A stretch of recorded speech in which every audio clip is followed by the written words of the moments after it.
संज्ञा हमारी कितनी 5 प्रकार की होती है। सबसे पहले समझो संज्ञा। संज्ञा की परिभाषा किताबों में दी रहती है, किसी व्यक्ति वस्तु या स्थान के नाम को संज्ञा कहते हैं। ये सब फालतू की बात है, सिंपल सी चीज मैं आपको तरीके से बता रहा हूँ। संज्ञा किसे कहते हैं? Everything is noun which we can see with our open eyes. दुनिया में हर चीज पड़ी हुई, जो चीज हमें अपनी आंखों से दिखाई दे रही है, हर चीज संज्ञा है।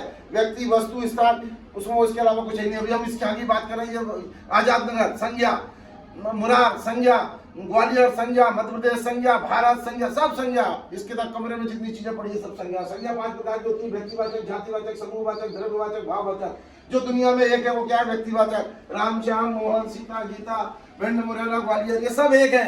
ये क्या हो गई? व्यक्तिवाचक। जब एक से अधिक कोई चीज होती है तो क्या होती है? वो जातिवाचक। जैसे हमने भिंड को बोल दिया गाँव, ग्वालियर को बोल दिया हमने शहर, मुरैना को बोल दिया हमने शहर, तो ये क्या हो गया? हमारा जातिवाचक।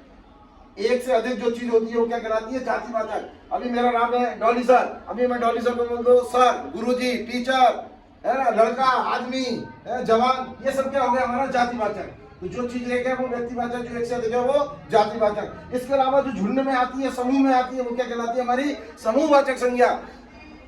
जैसे हमने बोला सेना, आर्मी, नेवी, एयरफोर्स, ये सब क्या है? झुंड में है। ताश के पत्ते 52 पत्तों से ही खेलते हैं, इसलिए क्या कहलाएगा? झुंड में। तो ये जितने भी झुंड है, सेना, समिति, कमेटी, ये सब काय में आती है? हमारी समूहवाचक में। जो समूह में है वो समूहवाचक। इसके बाद आती है द्रव्यवाचक। द्रव्यवाचक मैंने आपको बताया, इसमें केवल 3 ही चीजें आती है। दुनिया के सारे ठोस पदार्थ, दुनिया के सारे द्रव पदार्थ, दुनिया की सारी गैसें, ये किसमें आती है? द्रव्यवाचक में। अगर आपको साइंस में भी मैंने पढ़ाया था कि ऊष्मा की गति 3 प्रकार से होती है, ठोस में, द्रव में, गैस में। ठोस में संचारण विधि से होता है, द्रव में संवहन विधि से होता है, और गैसों में विकिरण विधि से होता है। तो ठोस पदार्थ कौन कौन से हो गए हमारे यहाँ द्रव्यवाचक में? सारे ठोस पदार्थ, सोना, चांदी, हीरा, मोती, ये सब ठोस में आ गए।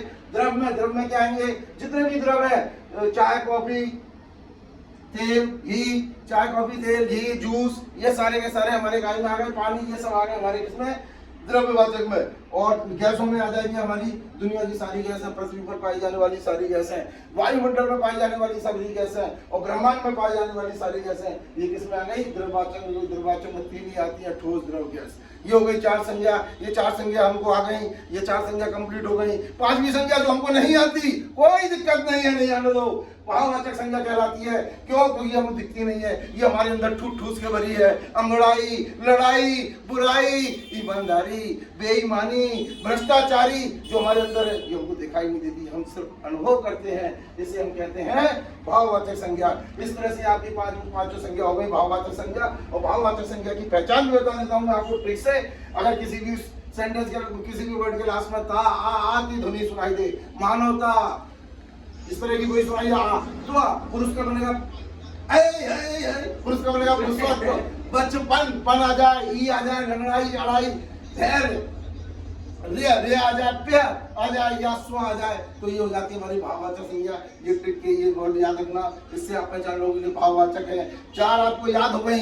5वीं जो नहीं आती हमको, वो भाववाचक संज्ञा है, और संज्ञा आपकी अब खत्म हो चुकी है। Thank you, okay, bye, Tata.